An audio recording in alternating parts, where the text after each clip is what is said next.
Now, we're going to bring some of MTN Business's business partners up on stage, which I think is a pretty brave move, right? So we're going to call some of the partners up on stage. I'd like to get Carl du Toit, CEO of Mint Management Technologies. Of course, they were responsible for the app for today.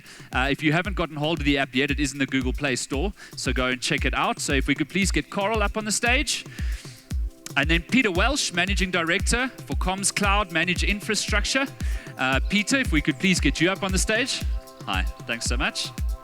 And then Charles Uckerman, CEO of Avis Cybersecurity. I do hope that I'm pronouncing your surname correctly.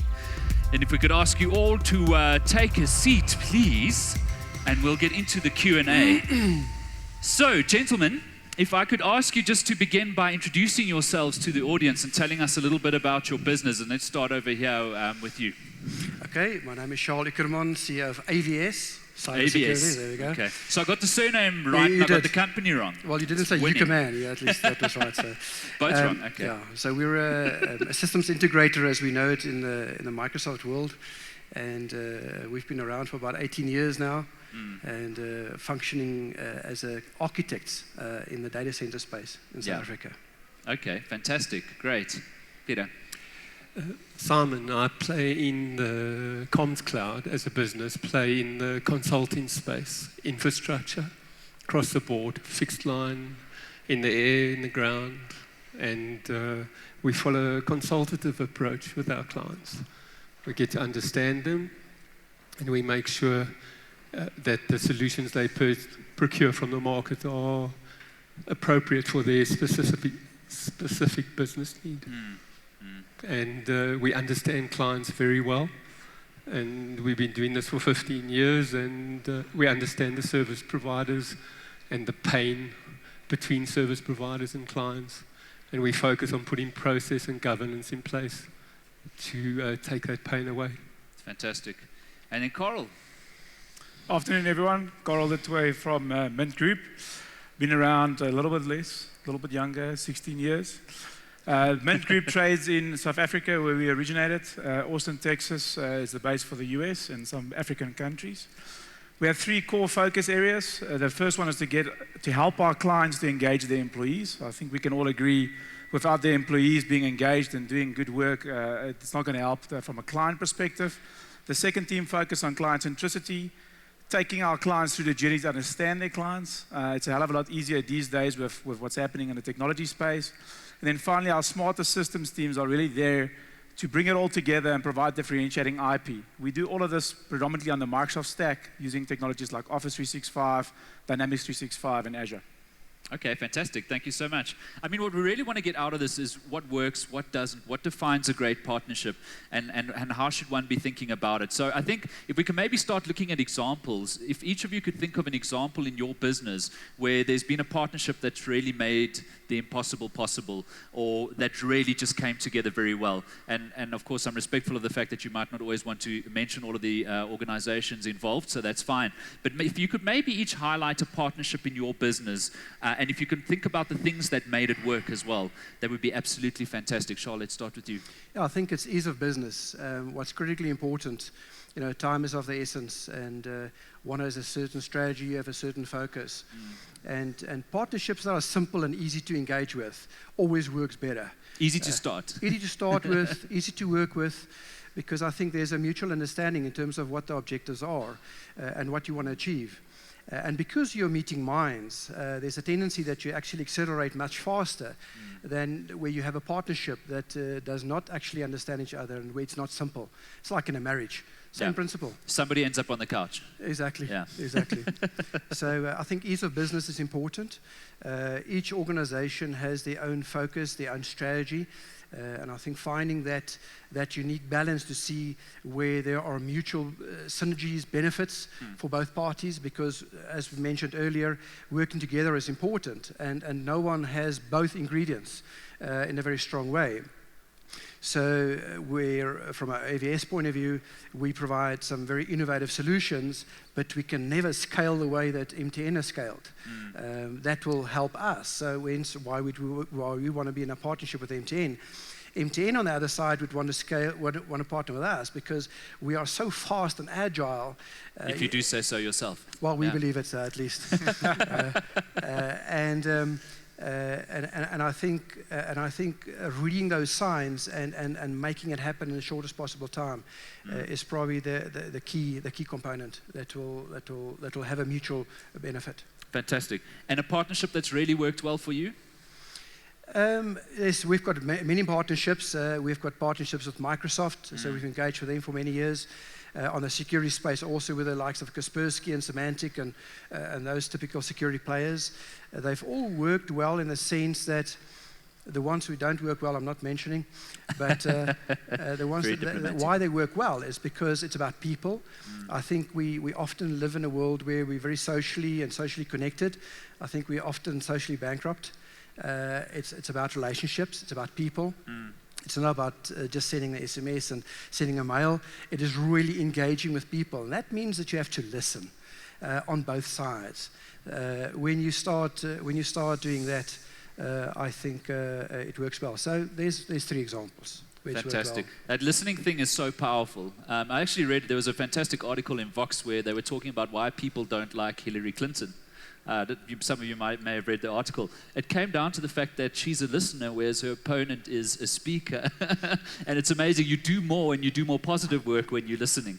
And you shut up for a moment. Anyway, Peter, partnerships that work for you and what defined them? So I think what defines, we've got a number of good partnerships in the industry.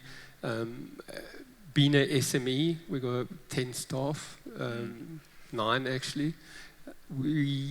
We find that without a partner that enables us to understand our customers' need, because we can't be everywhere and everything to everybody.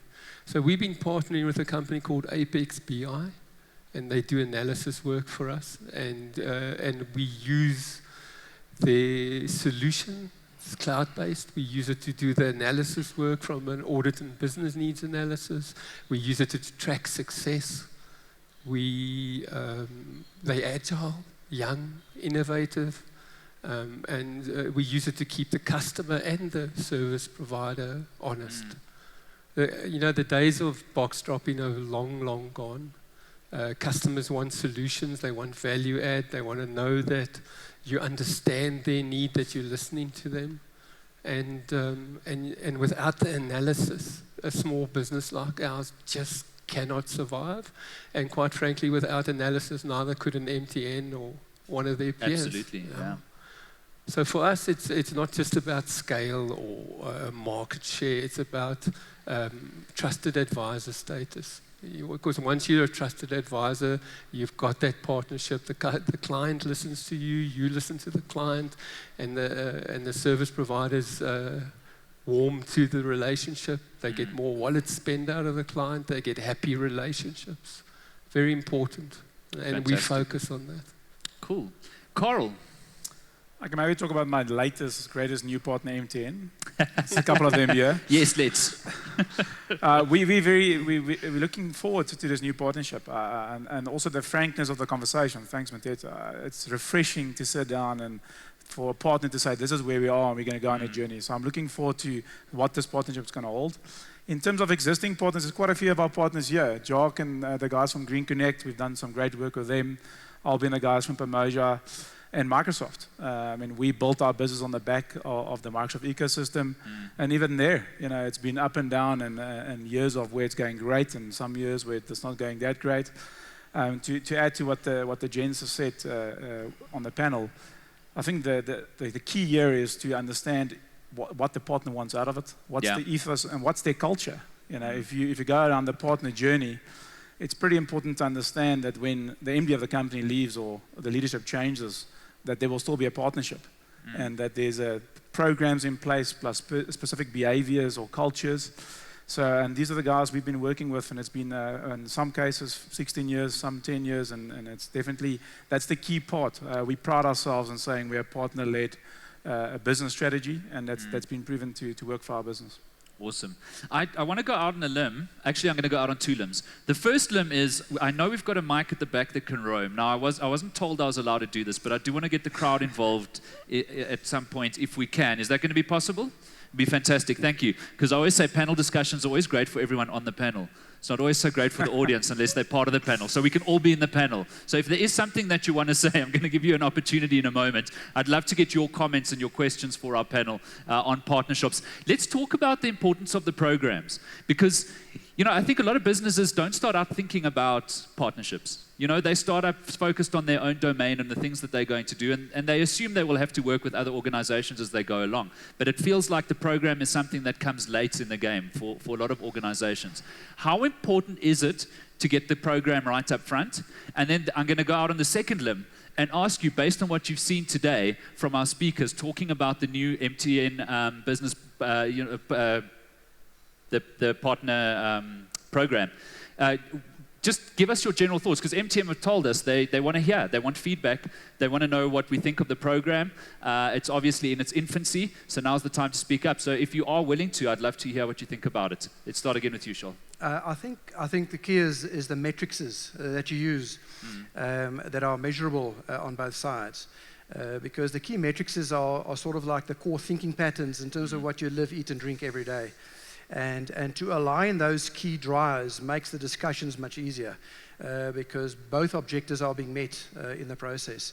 So I think go slow to go fast, put a bit of planning in, get that partner plan simple, but structured and focused so that both parties understand what they have to deliver from their side to be successful in the partnership.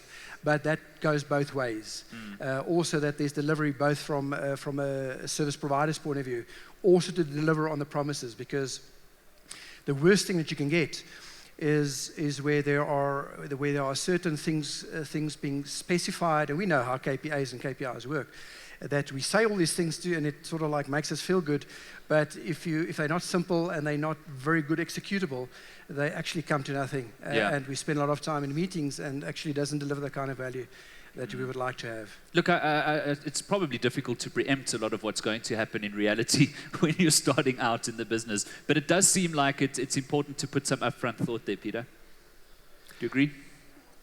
I can only speak to my own experience, Simon. I've been working with MTN Business now for many years. Some of the guys I've known from Verizon days, and nobody in this room is saying that MTN haven't had problems. But what I've seen, and I'll get to the measurables and the metrics, what I've seen from MTN is a willingness to change, and it's why I'm still here and I'm still involved. Out of any disruption and change comes opportunity, and I want to be part of that opportunity in my business, and my shareholders do. So for me, the key metric is you place an order, it gets in the ground, or it gets taken live. And the stakeholders in that is, yes, it's MTN and the operations and the project management, but it's the customer. Yeah. So often we're sitting at a customer and he's complaining because the microwave link isn't in or the fiber isn't in, but the reality is the site surveys weren't completed, the landlord's consent hasn't been done. It's a partnership, and I think everyone's evolving. I think there's a serious lack of skills and resources at the client, on the client side. I think that the industry's changing. So for me, my only metric is I placed the order in April. Is it in the ground, and is it up and running, and is it working for the customer? And have I done my part and held MTN and the client accountable to the pieces they undertook to bring in partnership? Okay. Very, very pragmatic advice. Carl. Yeah, I think the partner program is critical. I mean, to touch to what JK said, I think that the caveat to it is it must be agile as well. So started off... All things must be agile, all the things. No, absolutely. I think JK, if you take the tiered programs, I mean, we have a far simpler program. We just look at portfolio partners and strategic partners. And strategic partners are the one that want to invest with us, and the other ones will call us when there's something happening and they need the skills. I like the program. I like the tiers. It would be great to to understand, how you grow and get more detail. So I think you can't launch something this big, especially when you take it into the group, without a huge amount of structure.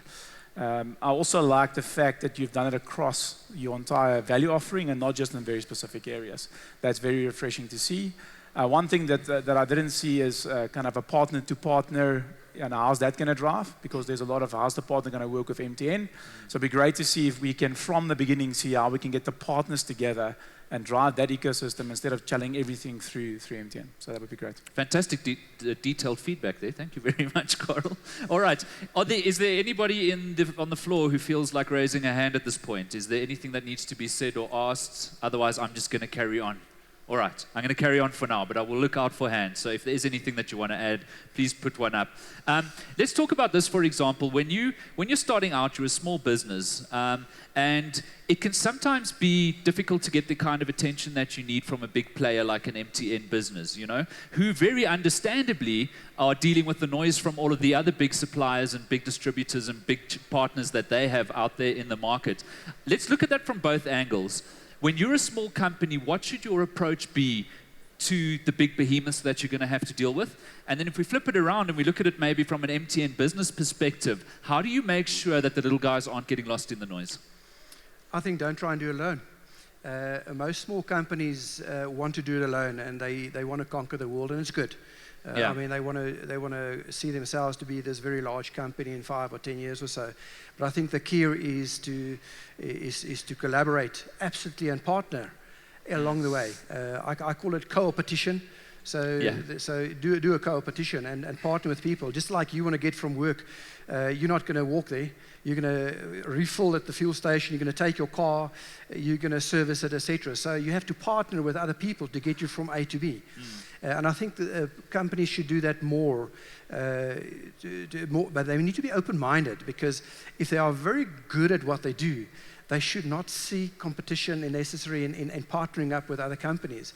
Because by sharing it, if you're good at what you're doing, you're still going to do what you do because you are energized to do it and you're going to make it work. So I think partnering with other smaller entities is probably a good one to sort of like get some sort of motion going, I think. I see what you're saying. Fantastic. Peter, do you agree? Getting the other small guys and partnering with them to take on the bigger guys?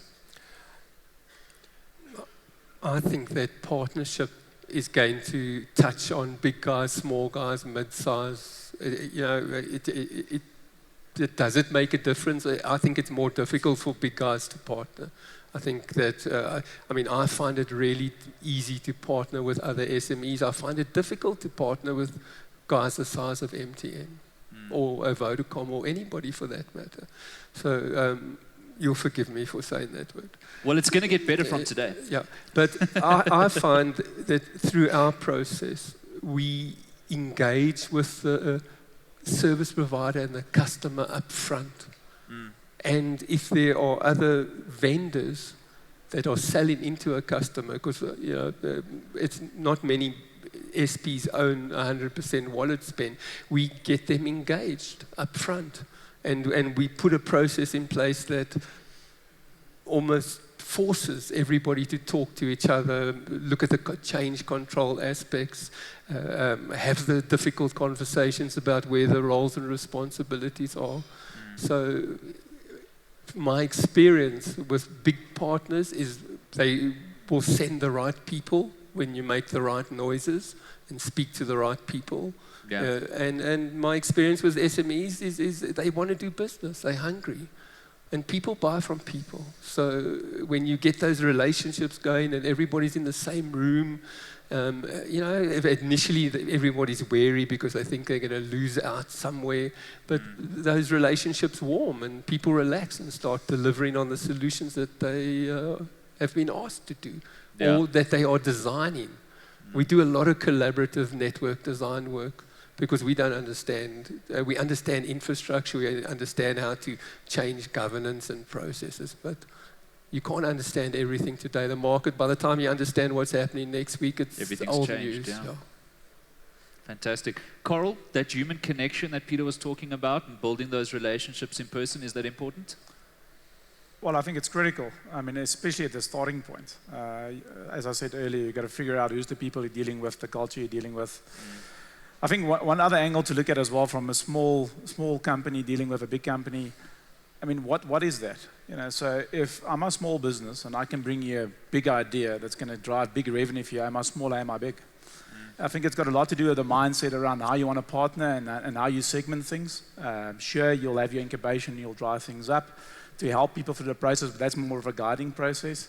So I think it's the way you qualify the partnership. If you sit down and I bring you an idea that's really going to take MTN Business to the next level and drive a significant percentage of revenue, then I'm not a small partner, although today I might have small revenue. So I think if your qualification is right and you have an open mindset, you'll get a lot more right. Fantastic. You know, when we talk about relationships, something that I've seen this firsthand is so often in a business there'll be one person who's kind of holding the partner's hand. They'll kind of really hold the energy around that relationship. And then when that person leaves, it can be absolutely devastating. What can one put in place to circumvent that? And am I right in my thinking, because my experience is anecdotal, that that's something that's quite common? Yeah, well, I mentioned it earlier. It's critical that you grow that. I mean, if you have one failing point, even if it's a system or a person, you'll always have to start again. I mean, what we try and do is to engage at every single point. The salespeople must engage, the marketing, HR. We even get our finance team out of the office and say, go meet the people that are partners. So you don't just phone them and say, where's my money? But they actually understand who you are and get an appreciation for your business. So I think, again, just broaden your horizon a little bit and partner properly instead of creating one place to fail. Simon, we recognized very early on that to grow as an SME, we needed almost a flat approach where my operations director is constantly in front of our client base. It's easy when you're small. Yeah. You know, the CEO, the operations director of MTN can't be in front of his client base, but he needs to rely on she needs to rely on those people that deliver. But so we've developed a customer engagement model. And every time something goes wrong, we go and we look at how we engaged, and then we add another checkpoint in. And the other thing we focused on is just empowering the staff to make their own decisions. The big risk to me as a business is if I fall over, who's going to fill my role? Well, if I don't teach people in my business to perform my role, they'll never be able to fill it. Basics of good governance, really. Shal, would you like to add anything? Yeah, no, I just think it's you can't leverage off just one person. It's just reckless. I think one is to make sure that your business is really sustainable. To be a superhero and think everything's centered around you, I think it's wrong. It's just a fool's paradise. So one is to make sure that you are when you go to war, it's not just the general who's going to if the general falls away, the whole army falls flat. You need to have your structures in place in order to fight that battle. So I think it's the same principle with business. Yeah. And what role does technology play? Because I often feel like a lot of these programs could be bolstered with solid platforms for integrating with partners' systems. Maybe you could comment a little bit about what works and what doesn't in that space and whether or not enough is being done. Yeah, I often think that we do things the same way we did them 10, 15 years ago. And I've got an expression there, so we passed the era of the steam engine. You know, so we sort of automated a lot of the manual things, and we thought that we've now digitized it. We haven't. We haven't transformed the way in how we do things. There's so many, I mean, with the ISVs and so on, so many things that you can automate and that you can workflow. And you can workflow right out of your normal business model that you used to have in the past. But one has to sit down and actually think it through. And the only way, and that thinking through means understanding where the market is and what the market doesn't even know what they want. Yeah. So to think those things through and say, wow, that was quite smart. You know, it's like that's a fine touch. So I think to workflow it through is not automation. It's two different things. Yeah. It's about putting in that extra effort, right? There's the famous Henry Ford quote, if I asked people what they wanted, they would have asked for faster horses. They don't know cars exist, so they can't ask for them. So it's just about taking that little bit of extra effort to go and engage with the customer or the partner in this case and find out what they really need instead of what they think they want. That's also a part of caring, because I think when you do that and you listen to the client, actually you very clearly specify that you actually care because you have thought about those things. So for me, those two go hand in hand. Okay. Peter, your comments? When it comes to technology, we focus on visibility. Visibility of costs, visibility on who's doing what, and communications between those role players. We find it so many times. I'll talk to a CFO of a large business and I say to him, so how many SIM cards you got, or how many point-to-points or VMwares? I mean, the guy's got no idea. He's signing a bill at the end of every month. So we focus on the conversation and empowering people to make decisions, and where at all possible we use our own technology tools to empower that conversation. Because my experience is that fact-based decision making is just that much easier. Absolutely. Carl? I think it's a definite. I mean, we're talking about digital transformation, what's happening at this scale. Trying to run a program like this without enablement is suicide before you start. Yeah, and what amazes me is you see a lot of companies that are so good with technology at the front of shop, and they're dropping balls left, right, and center with that stuff at the back of shop. You know, you talk about agile. That's something that can be applied to absolutely any process, big enterprise systems. It doesn't really matter. It's a methodology and a way of thinking that just works. And I think part of that is you know, the willingness to fail. Fail is a big word in agile, and it's also one that's misunderstood. It's not about failing as a business. It's not about messing up. It's about iteratively learning using science and processes to make little small mistakes to prevent the big ones, learn from those and move on. Charles, maybe you can talk a little bit more about how we apply that kind of methodology to partnerships. Yeah, you mustn't be afraid to fail. I think that's the whole thing. I mean, all of us, when we talk to people, when we do things, we often focus on the things. Oh, it's like I don't want to fail. I don't want to do this wrong. Yeah. I think if we keep a very strong vision, it will pull us like it will be energy that pulls us forward to keep on having a very, very strong focus in terms of where we want to go. I hope the Springboks can get that right as well. But to have a very strong focus in terms of what we want to achieve. Yeah. And as you go along, even if you've planned your route, and you must plan your route, but as you move along the route, you can actually adopt quicker and change quicker because you've got a relentless focus in terms of what you would like to achieve within the space of time. And that for me is like that burning energy from inside that pushes you forward. There's not a magic methodology, a magic recipe book that gives you the answers, because there ain't any. I also wonder how culture plays in, because, you know, again, anecdotally, we seem to have this absolute fear of failure in South Africa. It's like, this is a bad thing. Never mind that you failed soon and prevented the company from burning millions of rands and actually did them a favor by getting this project to the fail point very quickly. It's something that you're not rewarded for in our culture. It's something that you're punished for, and people are scared of failing. Peter, how important is that culture, and maybe your comments a little bit around using this kind of methodology in partnerships? Excuse me. I find that if you're really partnering with your clients and the service providers, and the team is engaged in what you're doing and paying attention, as opposed to doing meeting and death by PowerPoint, you've got the buy-in.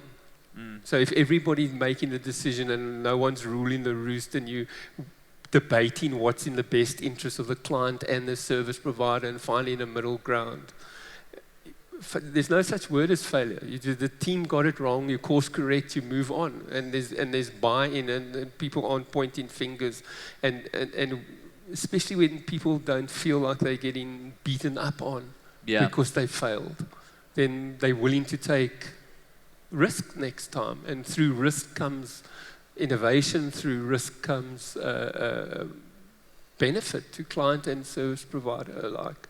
I think the word failure is overused. Absolutely. And there's plenty cliches about failure, and you know, if you haven't failed 10 times, you've never been successful, and all of that stuff. But yeah, I think when you work together and you're not attached to the outcome, you're not selling a box that has to fit in that square box in that round hole. You know, it's much easier. I love what you're saying because, again, and I've seen this, when you've got those agile processes and that methodology and that kind of communication in place, when there is a problem, there isn't even a conversation about it. It's obvious to everybody what's happened. And I think a lot of big businesses look at startups and they go, yeah, well, it's easy for you guys. You're 10 or 20 people in the team. But it's not the size of the team, is it, Carl? It's the process, it's the methodology, and it does scale, doesn't it? Absolutely, and also the mindset. And I'll use 2 examples. We've partnered with a company. It's a 2-man business. The CEO, MD, sales director, all one guy. 72-year-old professor. He's got more degrees than most of us in the room.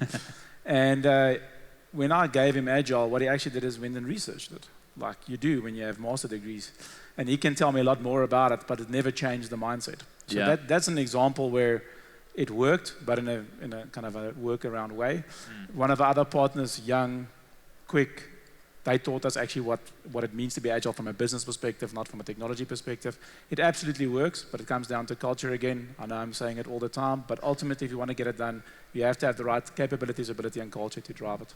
Fantastic. Sound advice. Yes, Sean? I want to add there, I think the pressure on leadership these days are 10 times more than it's ever been before in terms of how people are motivated as well. So I think 80% of all problems in organizations are not because of the people. It's actually because of poor leadership. So the pressure on leadership is more than ever before. Yes. And if you think about it, even what we're doing here, although we're talking about technology and IT and things like that, it's all about people. And by the way, there's some IT involved. Absolutely. And I think it has to be probably in that balance. And I challenge anybody who's dealing with this kind of mentality in a big organization, that these processes can't be applied and that this level of agility can't be attained, to just do some of the reading and maybe buy the books for the business. Books like Sprint, which was published recently. Fantastic. How to Solve Big Problems in 5 days. Books like The 10 Faces of Innovation by Tom Kelly at IDEO. There's a lot of fantastic ammo you can get to help you in these discussions internally within the business. Gentlemen, I think we've got time to squeeze in one more question because we're running a little bit ahead of schedule. So I just want to pick up on metrics because you've all mentioned the importance of metrics, the importance of measuring, and of course I'll throw in the danger of measuring the wrong things. Because the moment you've got a number for something, you think it's important, but it isn't always. So maybe as a closing round, if you could just give me some of the things that you think are critical in your measuring and quantitatively looking at your partner relationships. Charles? Simplicity. Simplicity. How simple is it? It must be simple to understand, simple to execute, because the moment that happens, people will have their finger marks on that same plan, and everyone will be involved in actually to execute it quite efficiently. So it must be simple. Can't be too complicated. Fantastic. Thanks, Peter. In our space, Simon, we focus on end user. Typically, we fix in networks and fix in supplier-client relationships most of the time. And so we find that the end user, the guy who can't get his email, can't make a phone call, whose voicemail's not working, or the contact center that's not integrating properly. If you're talking to the people at your client base and you're listening to what they have to say, they'll tell you what the metrics are. And if you address that pain, you'll gain a client for life. Fantastic. Love that. Coral? To go with Charles, I'll go for one word, and that's alignment. And it must be understood. I mean, we love metrics, but to your point, the right ones. A good example is our entire staff base and everybody in the organization is measured quarterly increases, quarterly bonuses, and it's evidence-driven. So we kind of keep it to the person that's driving their career to drive our organization. So it has to be aligned. To JK's point earlier, we've got a plan together, we've got to stay aligned. You're going to have some new priorities, we're going to have some new priorities. If we're not aligned, it's not going to work. Absolutely, and I love that as a note to end on. Gentlemen, thank you very much. I think there was a fantastic discussion. Round of applause for our panelists. Thank you. And I hope you guys will be here for the rest of the day and for the drinks. So if anybody wants to corner you about anything you said on stage, they'll be able to find you. You can get back to your seats. Thank you so much. Thanks, Peter. Much appreciated. All righty. Where's Matsi? Matsi, please come back to the stage. I miss you. I was all alone. Well, I mean, I had these fantastic gentlemen with me, but they're not much to look at. I can't be the only rose amongst the thorns, can I?